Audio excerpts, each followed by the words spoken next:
difficult. All right, let's bring in Congressman now. Let's bring in a Republican Texas Congressman Tony Gonzales, who represents Del Rio. I was looking at my notes. Sorry about that, Congressman. My concern, sir, is 12 and Johnson maybe up to 15,000 people. Kamala Harris and Joe Biden had to know this was coming. You're at the border. You have 800 miles of border you represent in your district. Did they contact you? Did they ask you for some advice? No, they haven't, and that's one of the unfortunate parts of it. I was in Del Rio. I represent Del Rio along with 800 miles of southern border. I was in Del Rio on Thursday. Matter of fact, I spoke with John. I speak with John regularly, him and other Border Patrol agents. And to me, it felt like a Category 5 hurricane had hit the landlocked city of Del Rio.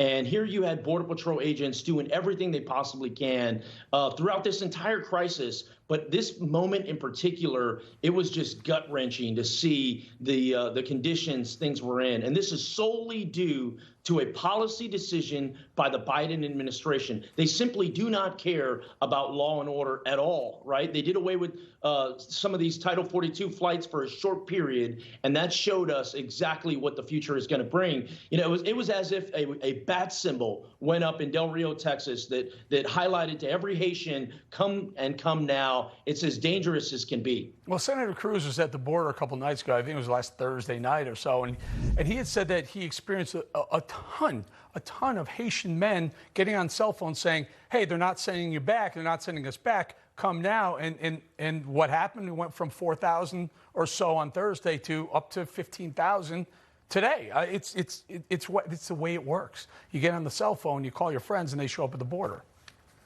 No, it's absolutely a referral system. When you get over, you call back and you refer other friends and families to also make this dangerous trek. Look, I've been pushing for over 6 months, on what the administration needs to do. One of the things I asked for is to add more Border Patrol agents to the equation. After 6 months and a Category 5 hurricane hitting, they finally have done that. What worries me beyond this, I think what's important for the American public to understand, is all these Border Patrol agents are focused on what's happening in Del Rio. What that has done is that has created our southern border wide open. In the sector next door, the Big Bend sector, very remote. What I am worried about is another 9/11 type of an event happening due to the lack of security that our southern border is under right now. That's what we need to be focused on. You could see it coming a mile away. Not only do we have to do this, but we also have to make sure that our southern border is protected from those that want to cause us harm. So you make a very good point, Congressman. There's a couple of things when if you unpack that statement. These people are unvetted. They're coming over in thousands. There's no way of vetting who they are, where they came from. Do they have a criminal history? Number one. Are they COVID infected? Because I don't think they're being tested or vaccinated as they come across. And number two, and number three, are they terrorists? We don't know who these people are. So how do we handle that? It's dangerous all the way around.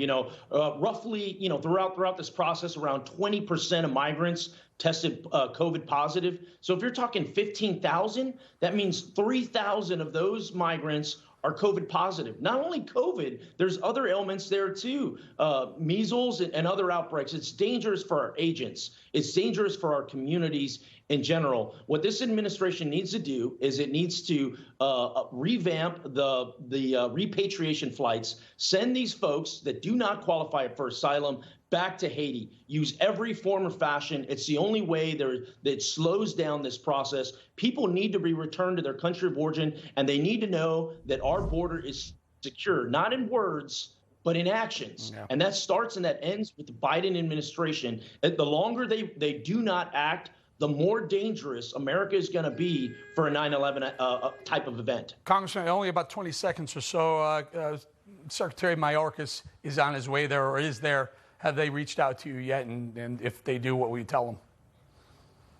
He has not reached out, and unfortunately, that's one of the downfalls to this. Is this administration is trying to go it alone, whether that's on the border, whether it's on Afghanistan, and what they're doing is they're abandoning Americans, they're abandoning Texans, and it's just the wrong approach all the way around. My phone is here. Please reach out. I'd love to have a discussion. I hate to lose a Republican congressman from Texas, but they really should make you the border czar. You're the one who knows, former border agent representing the district, 800 miles of Mexico-U.S. border. Congressman Tony Gonzales, thank you for your time.